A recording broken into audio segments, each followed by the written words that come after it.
Assalamu alaikum students, welcome again back to my channel Notes and Ventures. I hope you all are fine. तो आप सब जानते हैं हमने ऑलमोस्ट 5 चैप्टर कंप्लीट किए हैं बायोकेमिस्ट्री में। ठीक है, तो जो आज का हमारा चैप्टर है दैट्स हीम कैटाबॉलिज्म, और ये चैप्टर हम पूरा कंप्लीट करेंगे इस लेक्चर में। वन शॉट मैंने इसके लिए लाया है, और नोट्स जो है अकॉर्डिंग टू सिलेबस आपको पता है मैं बनाता हूँ, सिलेबस के बारे में कुछ भी नहीं पढ़ाता हूँ। ठीक है, तो बहुत सारे स्टूडेंट मैसेज कर रहे हैं कि सर अगर हम ये नोट्स पढ़ेंगे क्या हम पास हो जाएंगे, अच्छे मार्क्स आएंगे। ये कन्फ्यूजन है बहुत सारों को। देखो, अगर आप ये नोट्स पढ़ोगे ना, मैं आपको गारंटी देता हूँ आपको पूरे मार्क्स आएंगे। आपने फर्स्ट सेमेस्टर में देखा होगा, जिस तरह मैंने साइकोलॉजी सोशियोलॉजी के नोट्स दिए थे आपको, पढ़ाया भी था एनाटमी फिजियोलॉजी। ठीक है, तो आप मतलब देख सकते हैं वहाँ पे आपको समझ भी आया अच्छे से। ठीक है, तो इंशाल्लाह इसमें भी आपको अच्छे खासे मार्क्स आएंगे और पूरे मार्क्स आएंगे अगर आप ये नोट्स पढ़ोगे। और बस देखो, आपको नोट्स तब आएंगे मेरे समझ जब आप लेक्चर्स देखोगे, क्योंकि नोट्स में जो नोट्स होते हैं ना, ये आपको शॉर्ट क्यों दिखते हैं, क्योंकि मैं इनको शॉर्ट बनाता हूँ नोट्स पे, ताकि जब आप रिवाइज़ करोगे आप जल्दी रिवाइज़ कर पाओगे इसे। ठीक है, तो पहले आप एक बार लेक्चर देखा करो, उसके बाद मेरे नोट्स पढ़ो, आपको आराम से समझ आएगा पूरा। ठीक है, क्योंकि मैंने नोट्स में इलाबरेट करके नहीं लिखा है, इसलिए आपको लग रहा है कि नोट्स कम है। आई बात समझ? मैं शॉर्ट शॉर्ट करके इस पर लिख रहा हूँ, और मैं वीडियोज़ में एक्सप्लेन करके बता रहा हूँ आपको, ताकि आप फिर खुद लिखोगे। वहाँ पे इंसान वहाँ पे खुद लिखना चाहिए ना कि रट्टा मार के फिर वहाँ पे लिखोगे। ठीक है, तो पहले समझना होता है, उसके बाद आप खुद भी लिख सकते हैं। ठीक, तो ऐसा मसला नहीं कि मेरे नोट्स कम है। ठीक है, काफ़ी है, बहुत अच्छे हैं। और आप देखो, मैंने नोट्स क्यों शॉर्ट, मैंने आपको अभी बोला कि शॉर्ट इसलिए मैंने बनाया ताकि जब आप रिवाइज़ करोगे आपको कम टाइम लगना चाहिए रिवाइज़ करने में। ठीक, चलो पहले मैं आपको सिलेबस दिखाऊंगा क्या क्या हमें इसमें पढ़ना है। देखो यहाँ पे चैप्टर का नाम है हीम कैटाबॉलिज्म। ठीक, इसमें हमें पढ़ना है हीम डिग्रेडेशन पाथवे, मतलब मोस्ट इंपॉर्टेंट टॉपिक जो इस चैप्टर में है ना। ठीक है, मतलब बायोकेमिस्ट्री में ये इंपॉर्टेंट टॉपिक है, most important topic heme degradation pathway. ये आपको अच्छी तरीके से समझ आना चाहिए। ठीक है, और मैं समझाऊंगा भी आपको अच्छे से इंशाल्लाह। ठीक है, आप टेंशन नहीं लो। और जब आप ये चैप्टर पढ़ेंगे ना, ये चैप्टर जब हम पढ़ेंगे, ठीक, तो आपको फिर थोड़ा सा जो टेस्ट्स होते हैं ना, लाइक LFT KFT CBC, वो आने चाहिए पढ़ने। जिस तरह मैंने आपको क्या सिखाया वो ऊपर मैंने टेस्ट्स आपको सिखाए, मैं आपको बताऊंगा। ABG मैंने आपको अच्छे से समझाया है, अगर किसी ने नहीं देखा है अभी। देखो, जो पोस्टिंग पे जब हम जाते हैं, वहाँ पे जब हम टेस्ट देखते हैं ना, तो हमें पता नहीं होता है, समझ ही नहीं आता है, क्योंकि देखो यहाँ पे क्या लिखा है आपके ABG में, लिखा है ओनली नॉर्मल वैल्यूज़ आपको पढ़ना है, ना कि आपको क्या इंटरप्रेट करना है। अगर यहाँ पे इंटरप्रेट लिखा होगा ना, तो मतलब आपको अच्छे से पढ़ना है एलॉबरेट करके। ठीक, बट मैंने खाली नॉर्मल वैल्यूज़ नहीं पढ़ा है, मैंने आपको अच्छे से ABG सिखाया पूरा। ठीक है, तो मैंने इससे पढ़ाया आपको, आप देख सकते हैं यूट्यूब चैनल पे। तो हमें इसमें ये पढ़ना है, उसके बाद हमें क्या पढ़ना है, जॉन्डिस, इसके टाइप्स इंपॉर्टेंट है, काजेज भी। उसके बाद हम देखेंगे urine and blood investigation, urine से हम कैसे पता कर सकते हैं कि जॉन्डिस से कौन सा टाइप है। ठीक है, और ब्लड से हम ब्लड सैंपल जब हम लेंगे उससे कैसे पता चलेगा। और यहाँ पे इंपॉर्टेंट टेस्ट एक है विंडनबर्ग टेस्ट, ये भी हमें पढ़ना है। चलो हम स्टार्ट करते हैं। देखो, पहले हम देखेंगे हीम कैटाबॉलिज्म क्या होता है। जो हीम कैटाबॉलिज्म एक प्रोसेस है जहाँ पे जो हीम होता है, ठीक है, ये हीमोग्लोबिन का पार्ट है, अभी हम देखेंगे। ये एक पॉलीफायरन रिंग होती है। ठीक है, क्या होती है, पॉलीफायरन रिंग। हीम क्या होती है, एक पॉलीफायरन रिंग। इसमें होता है आयरन। ठीक है, आया समझ, वो आपको पता है। और ये ब्रोक होता है, जो हीम होता है ना, मतलब कैटाबॉलिज्म मतलब हीम का ब्रेक डाउन होना, simple that's the heme catabolism. ठीक है, ये जो प्रोसेस है ये प्राइमरली ऑकर होती है कहाँ पे, रेटिक्यूलो एंडोथेलियल सेल्स। कहाँ पे होती है, रेटिक्यूलो एंडोथेलियल सेल्स। ये हमें अभी पढ़ना है, या हम बोलेंगे रेटिक्यूलो एंडोथेलियल सिस्टम ऑफ, हम बोलेंगे लिवर, जो स्प्लीन होता है या बोन मेरो जो होता है, वहाँ पे आकर होती है। ठीक है, कौन, हीम कैटाबॉलिज्म कहाँ पे, रेटिक्यूलो एंडोथेलियल सिस्टम या सेल्स बोलेंगे of liver spleen and bone marrow. ठीक है, that process is the heme catabolism. Okay, तो चलो हाँ अब हम देखेंगे, आपके सिलेबस में लिखा है डिग्रेडेशन पाथवे, कैसे ब्रेक डाउन होता है जो हीम होता है ना, कैसे ब्रेक डाउन होता है। इनसे फिर कुछ टॉक्सिक सब्सटेंस प्रोड्यूस होते हैं, और जो टॉक्सिक सब्सटेंस होते हैं उनको हमें क्या करना होता है, remove out from the body. ठीक, तो हम देखेंगे कैसे हम वो करते हैं। ठीक, चलो जो RBC होती है, ये जब डिस्ट्रॉय हो जाती है, मतलब जब इसका लाइफ जो स्पान होता है वो ख़त्म हो जाता है। आपको पता है RBC कब, उसकी लाइफ स्पैन क्या होती है, 120 डेज। जब ख़त्म होते हैं तो वो डिस्ट्रॉय होती है। ठीक है, और वो फ्रेजाइल बनती हैं, दैट बिकम्स मोर फ्रेजाइल। ठीक, और वो रप्चर होती है कहाँ पे, इसी रेटिक्यूलो एंडोथेलियल सिस्टम में। ठीक है अब जो रेटिक्यूलो एंडोथेलियल सिस्टम, ये क्या होता है, इसमें आते हैं सेल्स। ठीक है, लाइक लिवर के सेल्स जिनको हम बोलते हैं कुफर सेल्स। ठीक है, क्या आते हैं इसमें सेल्स, जो किसके सेल्स, लिवर के, जिनको हम बोलते हैं कुफर सेल्स, और आते हैं इसमें माइक्रोफेज, क्या आते हैं माइक्रोफेज, जो कि इसको क्या करते हैं फेगोसाइटोसिस, मतलब जो आरबीसी है ना उसको डिस्ट्रॉय करते हैं, उसको फेगोसाइटोस करते हैं, ठीक है। ये कि कौन कौन से cells, cells of liver that's the Kupffer cells, cells of spleen and bone marrow that's the macrophage of spleen and bone marrow, ठीक है। तो साइटोसिस मैंने आपको बोला, एंड हीमोग्लोबिन इज रिलीज, जब फैगोसाइटोसिस हो जाएगी, आरबीसी में क्या होता है, आरबीसी दे कंटेन हीमोग्लोबिन, ठीक है, उनमें हीमोग्लोबिन होता है, तो वो रिलीज हो जाता है ब्लड में, ठीक है। आरबीसी तो ब्लड में ही होती है ना सेल्स, तो वो क्या हो जाएगा, रिलीज हो जाएगा, हीमोग्लोबिन अब रिलीज हो गया किसमें, ब्लड में। अब जो हीमोग्लोबिन है आपको पता है इसमें होता है haem part and globin part, क्या haem part and globin part. अब जो ये हीम पार्ट है इसी की हमें डिग्रेडेशन पाथवे पढ़नी है, ठीक। तो ग्लोबिन को आप अभी छोड़ दो, ये भी मैं बताऊंगा इसका क्या हो जाता है इस ग्लोबिन का, बट अभी हमें क्या पढ़ना है, हीम डिग्रेडेशन पाथवे। अब जो हीम है ये किसका पार्ट है, हीमोग्लोबिन। हीमोग्लोबिन कहाँ से आया, आरबीसी। आरबीसी जो है जब वो डिस्ट्रॉय हो गई तभी तो वहाँ से रिलीज होगा हीमोग्लोबिन, और वहाँ से फिर जो हीमोग्लोबिन है इसमें क्या क्या होता है, हीम और ग्लोबिन, ठीक है। जब हीमोग्लोबिन भी ब्लड में आ गया ना, वो भी तो डिस्ट्रॉय हो जाएगा ना, तो यहाँ पे हीम बन गया और ग्लोबिन। अब जो ये ग्लोबिन है ये आपको पता है ये प्रोटीन होता है, प्रोटीन मॉलिक्यूल है, ये ब्रेक होता है किनमें, अमाइनो एसिड्स में, ठीक। आपको पता है प्रोटीन किसका बना होता है, अमाइनो एसिड्स का, तो हो गया ब्रेक इनटू अमाइनो एसिड। अब जो ये अमाइनो एसिड है बॉडी हमारी जो है वो इनको रीयूज करती है for the formation of again this कौन, globin, and this globin is further use it in the formation of haemoglobin, okay. तो ये इसी के लिए काम आता है, ठीक। अब हम देखेंगे इस हीम जो मॉलिक्यूल होता है इसका क्या हो जाता है, ठीक। जो ये हीम पार्ट ऑफ हीमोग्लोबिन होता है ये कन्वर्ट हो जाता है इनटू बिलिवर्डिन, इससे दो मॉलिक्यूल्स बनते हैं, एक होता है सॉरी प्रोडक्ट्स दैट्स द एक बिलिवर्डिन, और दूसरा होता है इसमें आयरन, ठीक है। क्या क्या होता है इसमें, बिलिवर्डिन एंड आयरन, और जो ये एक एंजाइम लगता है यहाँ पे जो कि हीम को कन्वर्ट करता है इनटू बिलिवर्डिन एंड आयरन, उसको हम उस एंजाइम को हम बोलते हैं हीम ऑक्सीजनेस, मैंने यहाँ पे लिखा है रेड में, ठीक है, हीम ऑक्सीजनेस। अब यहाँ पे समझ लेना अच्छे से जो हीम होता है ना, हीम ये कन्वर्ट होता है इनटू बिलिवर्डिन एंड आयरन। ये जो हीम होता है ना ये होती है एक पायरोल रिंग, क्या होती है, पायरोल रिंग, इस तरह होता है ये, मैं इधर समझाऊंगा आपको, इसको हम बोलते हैं टेट्रा पायरोल रिंग, आपने पढ़ा होगा, ठीक है, इस तरह, ठीक है। तो टेट्रा पायरोल रिंग होती है। अब जो ये हीम ऑक्सीजनेस है, हीम ऑक्सीजनेस ये होता है NADPH डिपेंडेंट एंजाइम। देखो मैंने यहाँ पे नहीं लिखा है इसीलिए मैं आपको बोल रहा हूँ पहले लेक्चर अच्छे से देखा करो, और जो मैं एक्स्ट्रा पॉइंट्स बताऊंगा वो आप अपने जो नोट्स आपने अगर कोई प्रिंट निकालेगा या कॉपी पे लिखेगा तो उस पर मेंशन कर लो प्लीज़, उस पर right it down on your notebook, ठीक है। जो मैं एक्स्ट्रा पॉइंट बताऊँगा, देखो यहाँ पर मैं एक्स्ट्रा पॉइंट बहुत सारे बताऊँगा, वो नोट कर लेना। ये जो हीम ऑक्सीजनेस है is the NADPH dependent enzyme, आई बात समझ, और it requires oxygen. Heme oxygenase क्या है, NADPH डिपेंडेंट एंजाइम, और and it requires oxygen to break the pyrrole ring, okay, to break the pyrrole ring of heme. जो heme होता है ना ये पायरोल रिंग होती है इसमें, ठीक है। तो ये जो हीम ऑक्सीजनेस है यहाँ पे अटैक करता है इस वाले ब्रिज में, इसको हम बोलते हैं, ये जो ब्रिज है ना यहाँ पे, एक सेकंड में फिर से दिखा रहा हूँ, अच्छे से दिखाऊंगा, ये वाला ब्रिज, ये वाला, ठीक है। इस ब्रिज पे अटैक करता है कौन, हीम ऑक्सीजनेस। इस ब्रिज का नाम होता है alpha methenyl bridge, alpha METH, एक second, alpha methenyl bridge, okay. तो जब भी इस पे अटैक करता है इस अल्फा मिथिनाइल ब्रिज पे कौन, हीम ऑक्सीजनेस, ठीक है। इसीलिए क्या है इसमें जब ऑक्सीजन लगता है ना it requires oxygen in order to break this alpha methenyl bridge and it converts it into linear pyrrole. ये जो पायरोल रिंग होती है ना ये होती है टेट्रा पायरोल रिंग, TPR मैं लिखूंगा, टेट्रा पायरोल रिंग। अब जब ये इस पर अटैक करता है ये होता है convert into linear pyrrole ring, मतलब लीनियर पायरोल में, सॉरी रिंग नहीं, तो रिंग वहाँ पे ब्रेक हो जाएगी तो बनता है लीनियर पायरोल, ठीक है। क्या बनता है वहाँ पे, लीनियर पायरोल, ओके, आई बात समझ।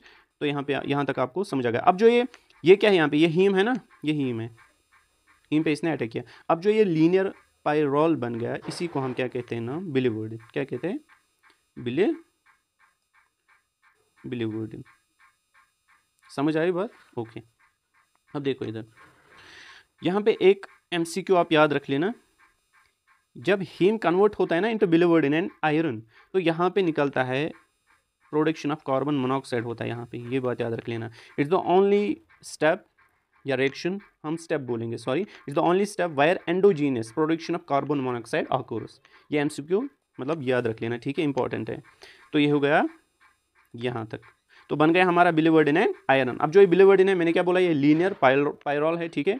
जब हीम ऑक्सीजन इस पे एक्ट किया किस पे, अल्फा मिथिनाइल ब्रिज पे, ठीक है, वहाँ पे जो टेट्रा पायरोल रिंग थी वो ब्रेक हो गई इनटू द लीनियर पायरोल। उसी लीनियर पायरोल को क्या कहते हैं हम, बिलिवर्डिन, ठीक है।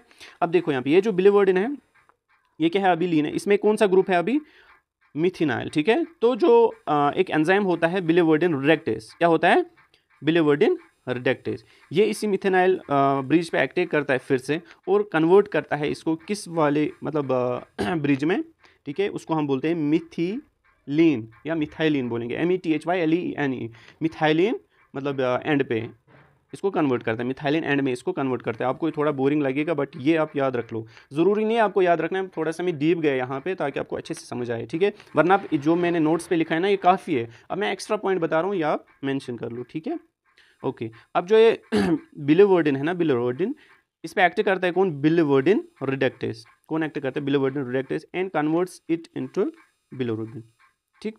इंपॉर्टेंट एक और पॉइंट यहाँ पे आप मेंशन कर लो, ये जो हीम ऑक्सीजनेस है ये कहाँ पे प्रेजेंट होता है, माइक्रोसोम ऑफ मैक्रोफेज, माइक्रोसोम ये मेंशन कर लेना, MICROSOM, माइक्रोसोम ऑफ मैक्रोफेज में प्रेजेंट होता है कौन, हीम ऑक्सीजनेस, ठीक है। ओके, अब आ जाओ इधर फिर से, अब बन गया क्या, बिलिरुबिन। अब जो ये बिलिरुबिन है ये होता है टॉक्सिक, क्या होता है, टॉक्सिक। जो भी टॉक्सिक मॉलिक्यूल हमारी बॉडी में ब्लड में होगा उसको क्या करना है, उसको हमें बाहर लगाना है, ठीक है, मतलब बाहर फेंकना है।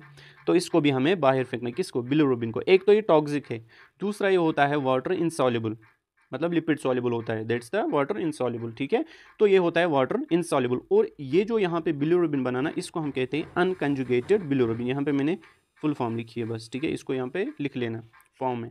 तो अनकंजुगेटेड बिलिरुबिन यहाँ पे बन गया। अब जो ये बिलिरुबिन बन गया अनकंजुगेटेड, ये कहाँ पे बनता है, ब्लड में ही बन गया ना।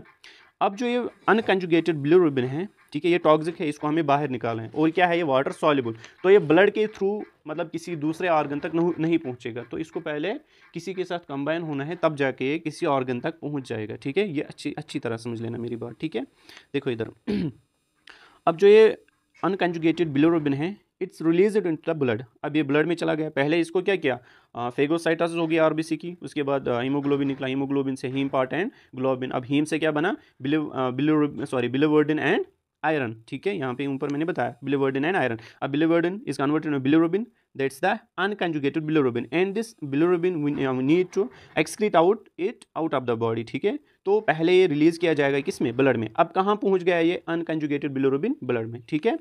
अब जो अनकंजुगेटेड बिलिरुबिन है दैट्स द लिपिड सॉल्युबल, मतलब वाटर इनसॉल्युबल होता है, lipid soluble, so it can not travel through blood in unbound form, ठीक है। मतलब अगर हम इसको किसी के साथ बाउंड ना करें, ठीक है, तो उसके बगैर ये ट्रैवल नहीं हो जाएगा थ्रू आउट द ब्लड, ठीक है। तो इसको क्या मतलब, इसको क्या होता है वहाँ पे, ये कंबाइन होता है किसके साथ, जो प्लाज्मा में एल्ब्यूमिन प्रोटीन होता है, आपने पढ़ा होता है एल्ब्यूमिन प्रोटीन, मैंने आपको पढ़ा है प्रोटीन चैप्टर्स में, ठीक है।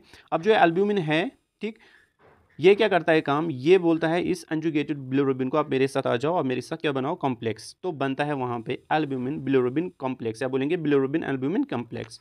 तो बन गया ये बिलिरुबिन एल्ब्यूमिन कॉम्प्लेक्स। ये इंपॉर्टेंट क्वेश्चन है, ठीक है। जो अनकंजुगेटेड बिलिरुबिन होता है ना वो होता है वाटर इनसॉल्युबल, ठीक है, या बोलेंगे हम लिपिड सॉल्युबल, ठीक है, लिपिड सॉल्युबल, ठीक। तो ये खुद अकेले ब्लड के मतलब थ्रू पावर ट्रैवल नहीं करेगा, तो पहले इसको किसके साथ कंबाइन होना है, एल्ब्यूमिन के साथ, ठीक है, जो कि प्लाज्मा में प्रेजेंट होता है। अब जो ये एल्ब्यूमिन है, ये इसने बोला इसको मेरे साथ बॉन्ड बना लो, मेरे साथ कॉम्प्लेक्स बनाओ, तो बन गया कॉम्प्लेक्स बिलिरुबिन एल्ब्यूमिन कॉम्प्लेक्स। अब जाके ये हो जाएगा through out the blood travel, ठीक है।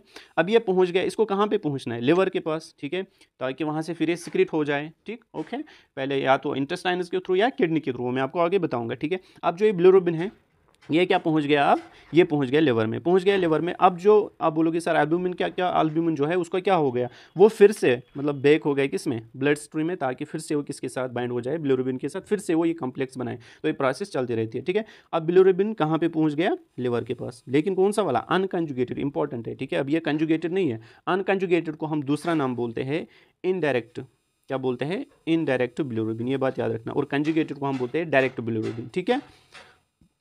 अनकंजुगेटेड क्यों हम इसको बोलते हैं, अनकंजुगेटेड इसको क्यों बोलते हैं, क्योंकि ये वाटर इनसॉल्युबल होता है, दैट्स द लिपिड सॉल्युबल होता है, इसलिए इसको हमको बोलते हैं अनकंजुगेटेड बिलिरुबिन, ठीक है।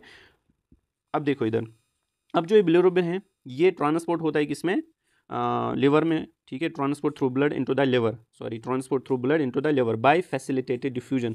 जब ये लिवर में चला जाता है ना, किसके थ्रू चला जाता है, फैसिलिटेटेड डिफ्यूजन, मतलब वहाँ पे एटीपी लगता है, आप कमेंट सेक्शन में बता देना जरूर, ठीक है। अब पहुँच गया ये अनकंजुगेटेड बिलिरुबिन यहाँ पे। अब यहाँ से हमने बनाया था हीम से आयरन पार्ट। अब जो आयरन पार्ट है इसका क्या हो जाता है पहले मैं ये बताऊँगा आपको, ठीक है। ये जो आयरन होता है ना ये फिर से वापस चला जाता है कहाँ में, ब्लड में, ठीक है। Wire it binds with the transferrin, जो आयरन होता है ना यहाँ पे जो आयरन बनता है ना ये किस फॉर्म में होता है ये आप कमेंट सेक्शन में बता देना। ये Fe2 पॉजिटिव होता है फेरिक फॉर्म में या फेरस फॉर्म में, अब ज़रूर बता देना कमेंट सेक्शन में, ताकि आपको ये यहाँ पे ऑब्जेक्टिव भी बन सकता है, ठीक है। यहाँ पे आयरन फेरिक फॉर्म में बनता है, फेरस फॉर्म में बता देना। अब जो ये आयरन होता है ये फिर से वापस चला जाता है किसमें, ब्लड में, और वहाँ पर बाइंड होता है ट्रांसफेरिन के साथ, ठीक है। और जो ये ट्रांसफेरिन ये इसको कहाँ पे ले जाता है, बोन मैरो, ठीक है, to be reused for the erythropoiesis, मतलब वहाँ पे फिर से आरबीसी बनने के लिए काम आता है कौन, आयरन, ठीक है। लेकिन पहले किसके साथ बाइंड होता है, ट्रांसफेरिन के साथ, फिर जाके मतलब ट्रांसफेरिन इसको कहाँ ले जाता है, बोन मैरो में, ठीक है। या दूसरा ये जो आयरन होता है ये स्टोर होता है कहाँ पे, लिवर में, एज फेरिटिन, ठीक है, ये बात इंपॉर्टेंट है। या तो ये आयरन वापस चला जाएगा किसमें, ब्लड स्ट्रीम में, और वहाँ पे बाइंड हो जाएगा ट्रांसफेरिन के साथ, और वहाँ पे फिर ये इसको कहाँ ले जाएगा, बोन मैरो में, वहाँ पे फिर से हो जाएगा एरिथ्रोपोइसिस, मतलब फॉर्मेशन ऑफ आरबीसीज, ठीक है। या तो इसका ये हो जाएगा, स्टोर हो जाएगा लिवर में एज फेरिटिन, इंपॉर्टेंट है, ठीक है। उसके बाद नेक्स्ट, अब जब ये अनकंजुगेटेड बिलिरुबिन कहाँ पहुँच गया, लिवर में, इसका क्या हो जाता है, इसके बाद लिवर में कौन से सेल्स होते हैं, हेपेटोसाइट्स, ठीक है। अब जो ये हेपेटोसाइट्स है इनके अंदर क्या पहुंच गया, अनकंजुगेटेड बिलिरुबिन, ठीक है। ये जो अनकंजुगेटेड बिलिरुबिन होता है ना इट अंडरगोज ग्लूकोरोनिडेशन, क्या होती है इसको, ग्लूकोरोनिडेशन। ये जो ग्लूकोरोनिडेशन होती है इसका मतलब ये क्या प्रोसेस होती है, ये एक प्रोसेस होती है जो कि बिलिरुबिन को बनाता है मोर वाटर सॉल्युबल, क्या बनाता है इसको, मोर वाटर सॉल्युबल, ताकि एक्सक्रीट हो जाए out of the body, simple, ठीक है। इसी को हम क्या बोलते हैं, ग्लूकोरोनिडेशन, ठीक। अब जो ये ग्लूकोरोनिडेशन है इसके लिए एंजाइम्स लगते हैं, क्या लगते हैं, एंजाइम्स, बहुत सारे जगहों पे ये प्रोसेस होती है, रिएक्शन होती है, ठीक है। बट स्पेशली अगर हम नहीं, पहले मैं बोलूँगा एंजाइम्स को क्या बोलते हैं हम, यूरिडिन डिफॉस्फेट ग्लूकोरोनोलाइल ट्रांसफेरेज, ठीक है, ये हम इन एंजाइम्स का नाम बोलते हैं। बट स्पेशली जो बिलिरुबिन, यहाँ पे अगर हम बिलिरुबिन की बात करेंगे इसके लिए स्पेशली एंजाइम कौन लगता है, UGT1A1, ये इंपॉर्टेंट है, याद रख लेना ऑब्जेक्टिव, ठीक है। UGT1A1 ये लगता है यहाँ पे इनके सब बिलिरुबिन, बाकी वरना इनको एक नाम है यहाँ पे मैंने ऊपर बोला, लेकिन स्पेशली UGT1A1 कहाँ पे लगता है, इनके साथ बिलिरुबिन, ठीक है। अब जो है अनकंजुगेटेड बिलिरुबिन ये कहाँ पे, हेपेटोसाइट्स में, वहाँ पे क्या हो गया, मैंने आपको बोला glucuronidation by an action of an enzyme UGT1A1, ठीक है। और किस में कन्वर्ट हो जाता है, ये कंजुगेटेड बिलिरुबिन में, ठीक है, इंपॉर्टेंट। तो ये अनकंजुगेटेड बिलिरुबिन होता है जब ये ब्लड में चला जाता है, ठीक है, तो कन्वर्ट कहाँ पे होता है कंजुगेटेड बिलिरुबिन में, लिवर में ये इसीलिए जाता है ताकि ये कंजुगेट बने, आए समझ। कंजुगेट का मतलब क्या होता है, वाटर सॉल्युबल, ठीक है, तो ये वाटर सॉल्युबल बन गया यहाँ पे। अब जो ये कंजुगेटेड बिलिरुबिन है ये ट्रैवल करता है बाइल डक्ट्स के थ्रू, ठीक है, और एंटर करता है इनटू द डिड्यूनम, ठीक, यहाँ पे मैंने लिखा भी, आपको खुद समझ आएगा, travel down the bile duct and enters into the duodenum through ampulla of Vater, ठीक है, एम्प्यूला होता है इसी के थ्रू ये डिड्यूनम में चला जाता है। डिड्यूनम मतलब अब ये चला गया कहाँ पे पहुँच गया, ये स्मॉल इंटेस्टाइन्स में। अब कंजुगेटेड बिलिरुबिन कहाँ पे पहुँच गया, स्मॉल इंटेस्टाइन्स में, ठीक है।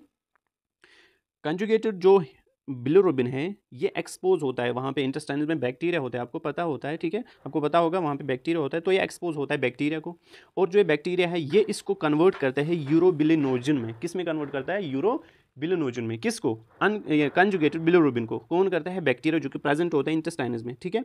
कहाँ पे इसको ये कन्वर्ट करता है, कॉलन आपको पता है ये लार्ज इंटेस्टाइन का पार्ट है, वहाँ पे इसको कन्वर्ट करता है, ठीक है, किस में, यूरोबिलिनोजन को, लार्ज इंटेस्टाइन में बैक्टीरिया होता है वही इसको कन्वर्ट करता है। अब जो यूरोबिलिनोजन है ये होता है हाईली वाटर सॉल्युबल, ठीक है, हाईली सॉल्युबल होता है। अब इसका क्या हो जाता है, ठीक, अब जो ये यूरोबिलिनोजन है इसका क्या हो जाता है, यहाँ पे इंपॉर्टेंट है, जो फ्रैक्शन ऑफ यूरोबिलिनोजन है जो कि क्लियर नहीं किया गया बाय द लिवर, ठीक है, मतलब जो कि क्लियर नहीं हुआ किसके थ्रू, ये लिवर के, तो वो एंटर करता है जनरल सर्कुलेशन में, फिर से वो कहाँ पे चला जाता है, सर्कुलेशन में, और वहाँ से उसको किडनी लेती है, मतलब क्योंकि ब्लड कहाँ पे पहुँच जाएगा, किडनी के पास पहुँच जाता है ना, फिर बोमेनस कैप्सूल, या हम बोलेंगे हाँ बोमेनस कैप्सूल, ठीक है, वहाँ पे ग्लोमेरुलर के थ्रू वो फिल्टर हो जाता है, और ये जो यूरोबिलिनोजन है ना ये वहीं पे पहुँच जाता है, किडनी की इसको लेती है, फिर ये एक्सक्रीट होता है out of the body through the kidneys, ठीक है, ये आपको पता है, ठीक है। अब जो ये एक्सपोज हो जाएगा यूरोबिलिनोजन जो होता है it's oxidized into the urobilin,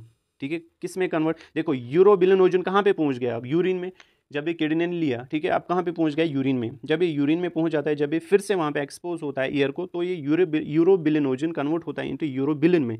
किस में होता है, यूरोबिलिन में। अब जो ये यूरोबिलिन है, ठीक, तो ये प्रोवाइड करता है कलर टू द यूरिन। अगर कोई बोलेगा आपको जो कलर होता है, येलो कलर होता है यूरिन का, येलो कलर, ठीक है, वो किसकी वजह से होता है, आप बोलना यूरोबिलिन की वजह से। अब जो यूरोबिलिन है ये कहाँ से बनता है, यूरोबिलिनोजन से, जब वो एक्सपोज होता है एयर को, ठीक। अब कुछ यूरोबिलिनोजन है, अभी हमने बोला इंटेस्टाइन्स में, यहाँ पे हमने बोला ये इंटेस्टाइन्स में है, यहाँ पे है ना अभी इंटेस्टाइन्स में, ठीक। तो इसका क्या हो जाता है, कुछ किडनी के थ्रू एक्सक्रीट हो जाता है, ठीक है, अभी मैंने आपको बोला जो कि कलर देता है यूरिन को, कुछ फिशेज को कलर देगा, वो मैं बताऊंगा कैसे अभी, ठीक। यहाँ पे देखो, majority of urobilinogen in the intestines is oxidized to a brown pigment called stercobilin. Important है, मतलब जो मेजॉरिटी यहाँ पे लिखा है, मेजॉरिटी जो होती है यूरोबिलिनोजन जो कि इंटेस्टाइन्स में प्रेजेंट होता है अभी, वो ऑक्सीडाइज होके जब वो एक्सपोज होता है एयर को, वो कन्वर्ट हो जाता है इनटू स्टेरकोबिलिन। किस में कन्वर्ट हो जाता है, स्टेरकोबिलिन, और वही फिर फीसिस के थ्रू बाहर निकलता है, ठीक है। अब ये हो गया हमारा heme degradation pathway complete. I hope कि आपको अच्छे से समझ आया होगा, ठीक है। अब हम देखेंगे जॉइंट्स। जॉइंट्स आपको पता है इट्स ए मेडिकल, में आप तेज चलूँगा वरना ये लंबा हो जाएगा, ठीक। जॉइंट्स क्या होती है, मेडिकल टर्म, जहाँ पे जो स्किन होते हैं, मिक्स मेम्ब्रेन बोलेंगे, या जो आइज़ होते हैं, जो उनका वाइट्स होते हैं ना, एक वाइटनेस होता है, ठीक है, वो क्या होता है, that appears yellow due to elevated level of bilirubin in the blood, ठीक है। ये बिलिरुबिन क्या है, ये एलिवेट हो जाता है। अब यहाँ पे रीजन क्या होंगे, ये क्यों एलिवेट हो जाता है, देखो बिलिरुबिन का उसको क्या होता है, वो पहले जब ब्लड में आ जाता है, फिर उसका वो उसको हमें कहाँ ले जाना होता है, लिवर के पास। पहले उसको बाइंड होना होता है किसके साथ, एल्ब्यूमिन के साथ, फिर जाके वो लिवर तक पहुंच जाएगा, ठीक। अब ये एलिवेट क्यों होता है, ये एलिवेट इसलिए हुआ होगा, जो बिलिरुबिन है ये नहीं पहुंचा होगा कहाँ पे, लिवर तक, ठीक है। अब हम देखेंगे काजेज यहाँ पे। जो नॉर्मल सेलम बिलिरुबिन लेवल होती है ना, दैट्स द इन अडल्ट्स, अगर हम हेल्दी अडल्ट की बात करेंगे 0.3 to 1.2 mg पर डेसीलीटर, ठीक है। अगर ज़्यादा होगी लेवल अबो 2 to 2.5 mg पर डेसीलीटर, दैट्स द जॉन्डिस, ठीक है। अब हम देखेंगे टाइप्स। पहला जो टाइप है दैट्स द प्रीहेपेटिक जॉन्डिस। ये नोट्स आपको मिलेंगे कहाँ पे, टेलीग्राम ग्रुप पे, ठीक है, वहाँ पे मैं सेंड करूँगा। जो पिछला चैप्टर था वो मैंने नहीं किया अभी, वो मैं आज करूँगा इंशाल्लाह, ठीक है, और ये भी मैं करूँगा। प्रीहेपेटिक जॉन्डिस, प्रीहेपेटिक जॉन्डिस मतलब क्या होता है, यहाँ पे देखो समझना। In prehepatic jaundice there is high level of unconjugated bilirubin only, खाली वहाँ पे अनकंजुगेटेड बिलिरुबिन बढ़ जाता है, ठीक है, किस में, प्रीहेपेटिक में। कैसे, जो प्रीहेपेटिक जॉइंट्स है ना, इसमें होती है rate of red blood cell destruction, ठीक है, या हिमोलिसिस बोलेंगे। जो रेड ब्लड सेल्स होती है ना, वो ज़्यादा डिस्ट्रैक्ट हो, मतलब उनकी डिस्ट्रक्शन ज़्यादा होती है, ठीक है, is faster than the liver can process the resulting bilirubin leading to a buildup of unconjugated bilirubin in the body. देखो यहाँ पे मैंने आपको बोला था जो बिलिरुबिन है ये अनकंजुगेटेड बिलिरुबिन है, ठीक है। ये कहाँ से बनता है, जब हीमोलिसिस होती है, आरबीसी डिस्ट्रैक्ट मतलब डिस्ट्रॉय हो जाती है। जब आरबीसी डिस्ट्रॉय ज़्यादा हो जाएंगी, ये जो यूबीसी है अनकंजुगेटेड बिलिरुबिन, ये क्या बन जाएगा, ज़्यादा। इंपॉर्टेंट है, ये समझ लेना, ठीक है। अब ये बन गया ज़्यादा, ठीक। इसको कहाँ जाना है, लिवर के पास, लिवर के पास, ताकि इसको प्रोसेस हो जाए, वहाँ पे कंजुगेट बने। अब जो है अनकंजुगेटेड बिलिरुबिन है, ये ज़्यादा बन रहा है, लेकिन लिवर क्या करेगा, ये तो काम अपनी तरह करेगा ना, ये मत जल्दी जल्दी करेगा, ठीक है। अब यहाँ पे जो है अनकंजुगेटेड बिलिरुबिन है, इसकी लेवल इंक्रीज हो जाती है, ठीक है, एज कम्पेयर टू जितना यहाँ से लिवर प्रोसेस कर रहा है, जितना ये ठीक कर रहा है इसको कन्वर्ट इनटू कंजुगेटेड में, ठीक है। तो यहाँ से अनकंजुगेटेड बढ़ गया, तो उसको हम बोल देंगे प्रीहेपेटिक जॉन्डिस, ठीक। It can be caused by haemolytic anaemias, मैंने आपको बोला, ठीक है, या हम बोलेंगे एग्जांपल यहाँ पे है सिकल सेल एनीमिया या थैलेसीमिया, ठीक है। उसके बाद हेपेटिक जॉन्डिस। हेपेटिक जॉन्डिस क्या होता है, it's also called the mixed type. Mixed type इसको हम क्यों बोलते हैं, इसीलिए बोलते हैं क्योंकि इसमें दोनों का इंक्रीज होता है, एक तो अनकंजुगेटेड बिलिरुबिन भी इंक्रीज होता है इसमें, और कंजुगेटेड बिलिरुबिन भी इंक्रीज होता है, जिनको हम बोलते हैं हाइपर बिलिरुबिनीमिया, ठीक है। एग्जाम्पल यहाँ पे क्रिगलर नजर सिंड्रोम, यहाँ बोलेंगे गिलबर्ट सिंड्रोम, ठीक है। एग्जाम्पल यहाँ पे हेपेटिक जॉन्डिस की है क्रिगलर नजर सिंड्रोम एंड गिलबर्ट सिंड्रोम। इनमें क्या होता है, इन दो जो ये सिंड्रोम्स होते हैं, इनमें क्या होता है, इनमें होता है decreased activity of bilirubin conjugating enzyme, ठीक है। ये जो UGT1A1 मैंने आपको बोला था, जब ये क्या हो जाएगा, इसकी एक्टिविटी डिक्रीज हो जाएगी या टोटली एब्सेंट होगा, तो क्या नहीं कन्वर्ट होगा, अनकंजुगेटेड इनटू कंजुगेटेड में कन्वर्ट नहीं होगा, तो दोनों की लेवल इंक्रीज हो जाएगी बॉडी में, ठीक है। यही रीजन है इसका, तो उसको हम क्या बोलेंगे, हेपेटिक जॉन्डिस। तीसरा टाइप है पोस्ट हेपेटिक जॉन्डिस, ठीक है। ये जो पोस्ट हेपेटिक जॉन्डिस है, there is only conjugated bilirubin accumulation in blood. ये भी इंपॉर्टेंट है, आपको खुद समझ आएगा। Can be due to bile duct obstruction. देखो कंजुगेटेड बिलोरुबिन यहाँ पे होता है, देखो ये जो कंजुगेटेड है ये क्यों यहाँ पे, यही क्यों, अनकंजुगेटेड क्यों नहीं, क्योंकि यहाँ पे ऑब्स्ट्रक्शन होती है बाइल में, ठीक है। बाइल जो होता है, मैंने आपको बोला जो ये ना कंजुगेटेड है, ठीक है, वो कहाँ पे इंटो कंजुगेटेड में होता है, लिवर में, अनकंजुगेटेड, ठीक है। अब जो कंजुगेटेड बिलोरुबिन है वो कहाँ पे पहुँच गया, लिवर में, फिर वो बाइल के थ्रू कहाँ पे पहुँच जाएगा, मतलब बाइल डक्ट के थ्रू कहाँ पे पहुँच जाएगा, इंटेस्टाइनस में। लेकिन कौन सा वाला बाइल डक्ट के थ्रू, कंजुगेटेड या अनकंजुगेटेड, कंजुगेटेड, वो ऑलरेडी कंजुगेट हुआ है, ठीक है। अब ऑब्स्ट्रक्शन आ गई बाइल डक्ट में, तो वहाँ पे किसकी लेवल बढ़ जाएगी, खाली कंजुगेटेड की ना, अनकंजुगेटेड क्यों नहीं बढ़ेगा, क्योंकि वो ऑलरेडी कंजुगेट हुआ है लिवर में, ठीक है, इसीलिए यहाँ पे इसकी बात हो रही है। Can be due to bile duct obstruction हो सकती है, या बाइल स्टोन्स होते हैं, या कार्सिनोमा पेनक्रियास बोलेंगे, जो कि प्रिवेंट करती है bile from reaching the intestine for excretion, ठीक है। अब यहाँ पे अदर एक टाइप यहाँ पे मैंने लिया है नियोनेटल जॉन्डिस। नियोनेटल जॉन्डिस क्या होते हैं, इसमें सिंपल जो लिवर होता है ना, दैट मतलब वो प्रॉपरली फंक्शन नहीं कर पाता है, ठीक है। यहाँ पे देखो the hepatic machinery for conjugating and excreting bilirubin, जो इसकी मशीनरी होती है ना, वो वीक हो जाती है, एक तो कंजुगेट करने के लिए और एक्सक्रीट करने के लिए, ठीक है, वो वीक हो जाता है। जब स्लो कंजुगेट भी हो जाएगा, स्लो एक्सक्रीट भी हो जाएगा, लेवल बढ़ जाएगी, ठीक है। तो अनटिल 2 वीक्स ऑफ एज, जो नियोनेट होता है ना, अनटिल कब तक बढ़ जाती है, अनटिल 2 वीक्स ऑफ एज, ठीक है, उसके बाद ये खत्म हो जाता है खुद ही। Almost every new born develops mild unconjugated hyperbilirubinaemia, ठीक। इसकी कारण क्या होता है, वजह क्या होता है, यहाँ पे ब्रेस्ट मिल्क जो होता है ना, उसमें होता है एक enzyme that's called the bilirubin deconjugating enzyme. Important है, ब्रेस्ट मिल्क में क्या होता है, एक enzyme that's called the bilirubin deconjugating enzyme, ठीक है, जो कि फिर कन्वर्ट नहीं होने देता है अनकंजुगेटेड को इनटू कंजुगेटेड में, ठीक है। उसको हम, उस एंजाइम को हम बोलते हैं बीटा ग्लूकुरोनिडेज, ये इंपॉर्टेंट है, याद रख लेना। उसके बाद आपके सिलेबस में यूरिन एंड ब्लड इन्वेस्टिगेशन, ये मैंने पढ़ा है सारा, मैं तेज़ बोलूँगा। यूरिन इन्वेस्टिगेशन में आता है बिलिरुबिनेमिया, ठीक है, बिलिरुबिनुरिया मतलब bilirubin in the urine. Bilirubin is normally processed by the liver and excreted in the bile. In case of jaundice, excess bilirubin can spill into the urine leading to bilirubinuria, ठीक है, ये आपने समझ आ गया, ठीक। यूरिन डिपस्टिक टेस्ट इसको हम use करते हैं in order to detect the presence of bilirubin in the urine, ठीक। यूरोबिलिनोजन, ये मैंने आपको बोला, is a break down product of bilirubin in the intestine, normally a small amount of urobilinogen is excreted in the urine in certain liver diseases such as, अगर hepatitis हो गया, cirrhosis, liver cirrhosis हो गया, तो urobilinogen की जो level है ये अल्टर हो जाती है, ठीक। और इसको हम कैसे, इसी यूरिन डिपस्टिक टेस्ट से डिटेक्ट करते हैं।